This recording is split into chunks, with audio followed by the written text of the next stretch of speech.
Hey folks, I hope you're having a great day. It's a good day here in Ohio. It's almost 60 degrees and having another nice day in late winter. I have no complaints. I'm just hanging out today in the prairie, and so with the birds behind me and the bees that you see here. So, you know, that's a good day in my world.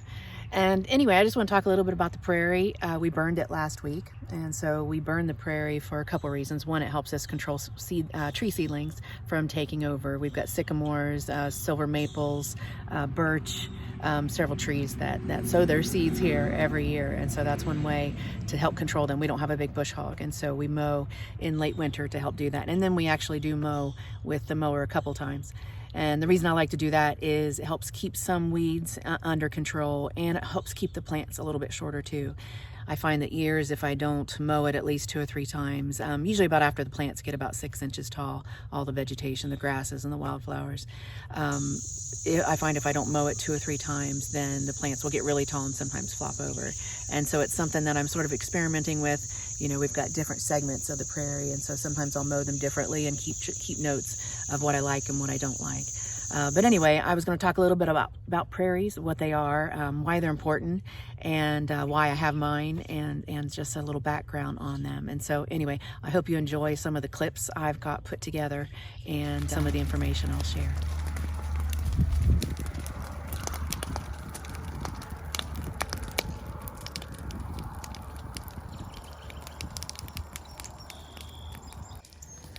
So the paths that we mow through the prairie are not just for walking, they're also fire breaks for when we burn the prairie each spring.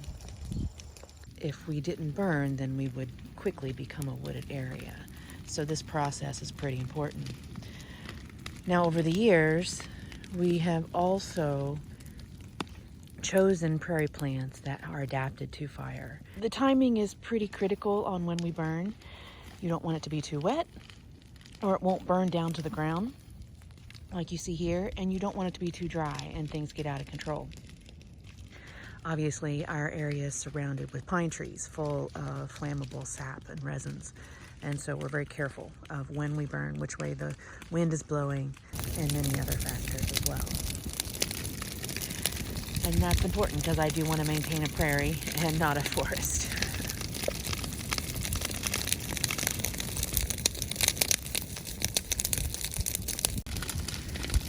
Here you can see how the path acts as a fire break.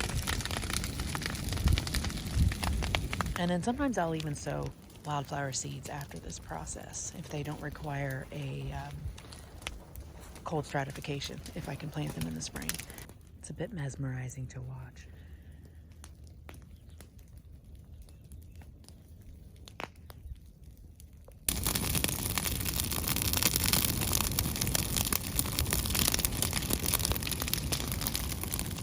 Always makes me a little nervous when it's close to the bees.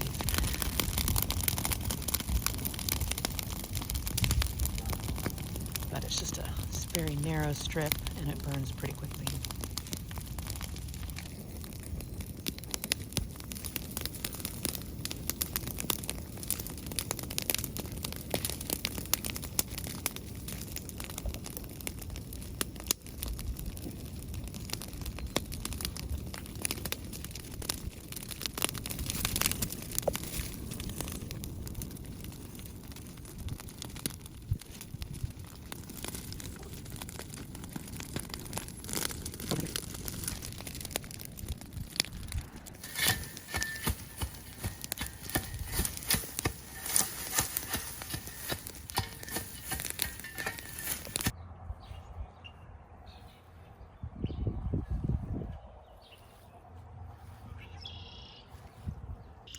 So we leave a lot of this vegetation, the stems and all of that debris and such that you can see on the ground there. We leave all of that to decay in place. Some of it will get chopped up when we mow, but for the most part, it'll just break down.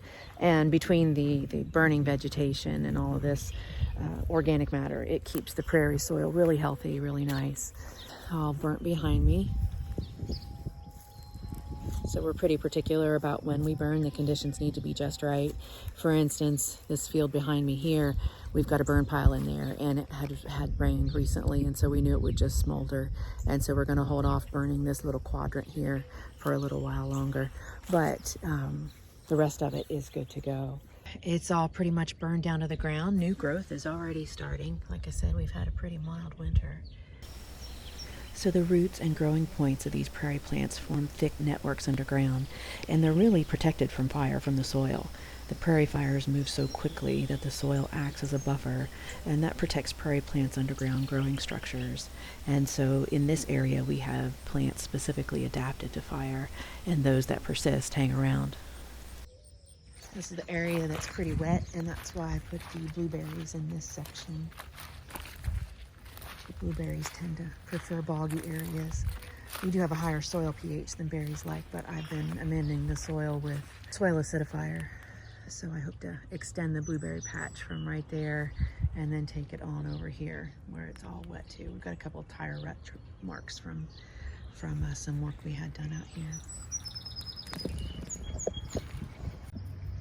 So this is some of the fruit trees that I've planted. This is a native plum. I have another one as a pollinizer that I've got to plant out here, and that was what we're going to be doing over in this section, is extending this. We like to create these little pockets where it makes it really interesting when you're walking through the paths. When the prairie's up at full height, you can't really see these trees now, as short as they are, and you don't even realize until you're walking down the path that you've got these little pockets of vegetation. And so that's what I want to extend over into this section here.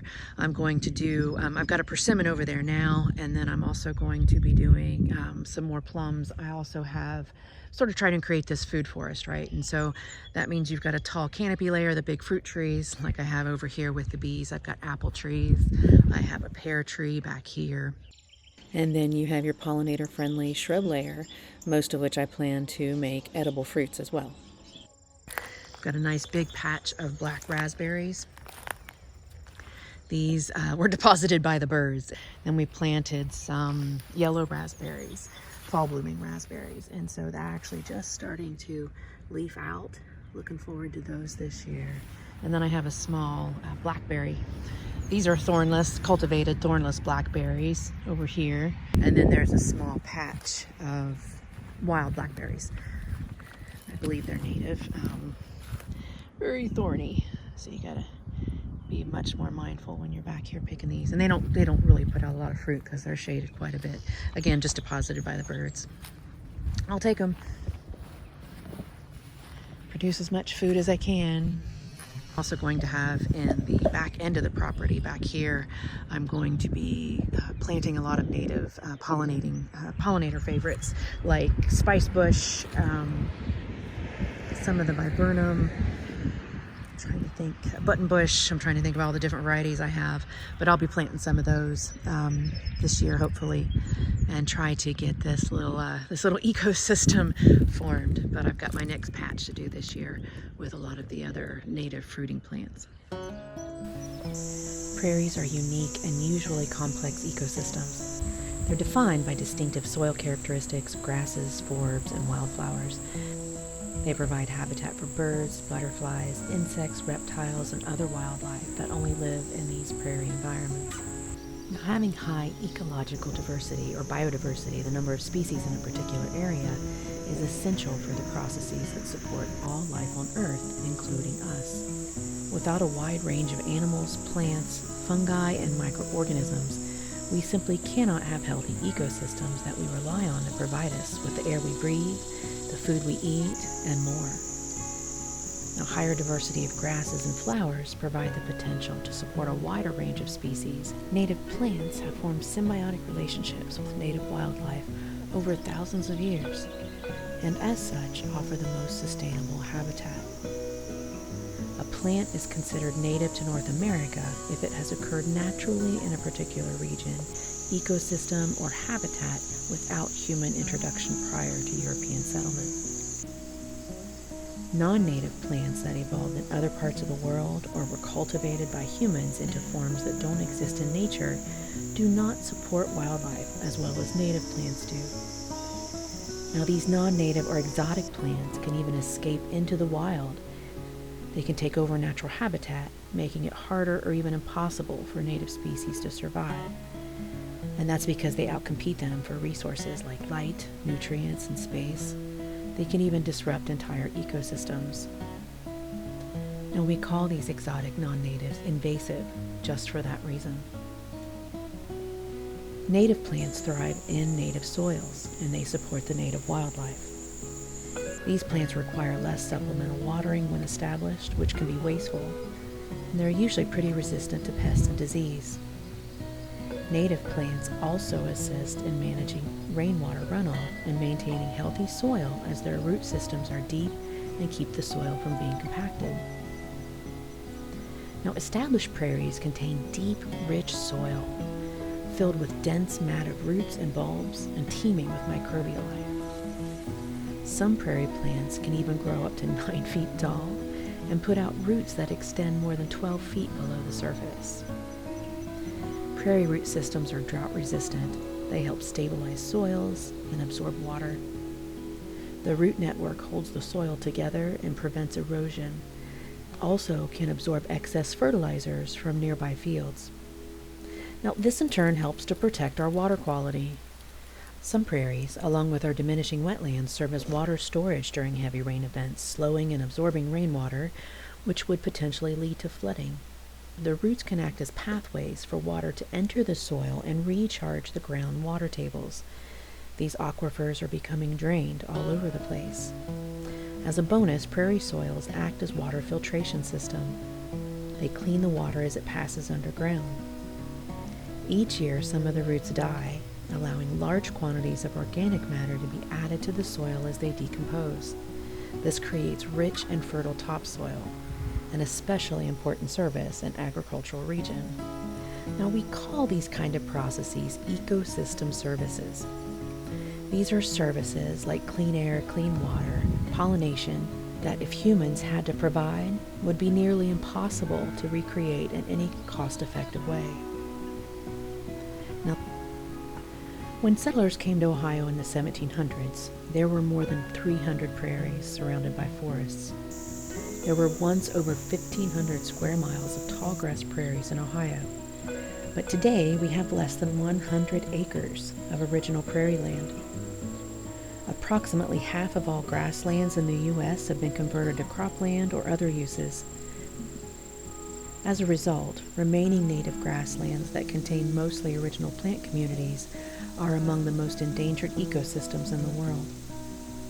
Despite all this, conversion to cropland still continues, and that's understandable. We need to grow food for the people. We just need to do it in a more efficient way.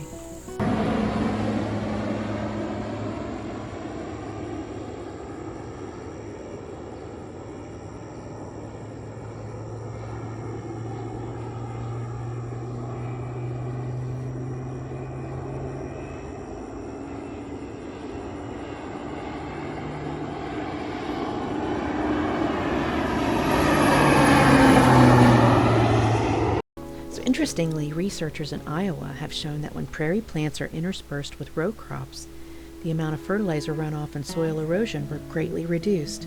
This method could seriously decrease excess nutrients and sediments that are flowing into the Mississippi River. These nutrients end up in our oceans and cause a dead zone down in the Gulf. This nutrient overload is leading to the loss of economically important seafood as well as destroying native wildlife habitat. Prairies could help alleviate this problem. Currently, scientists are working on a project to turn prairie top growth into biofuel while leaving the rhizosphere, or the root zone that includes the roots and the chemicals they secrete, the soil and all the biota or the living organisms within.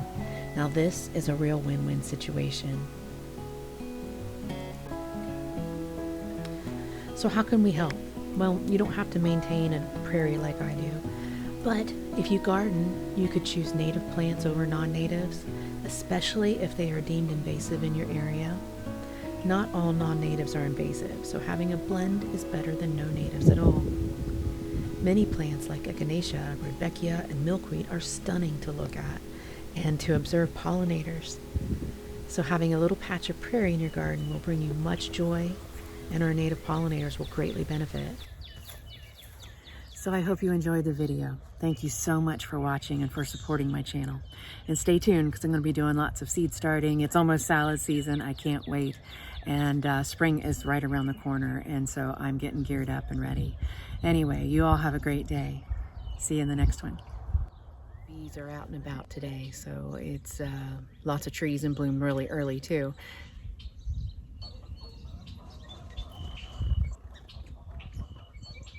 Sorry. It's two song sparrows. They're talking to each other. Give me a minute.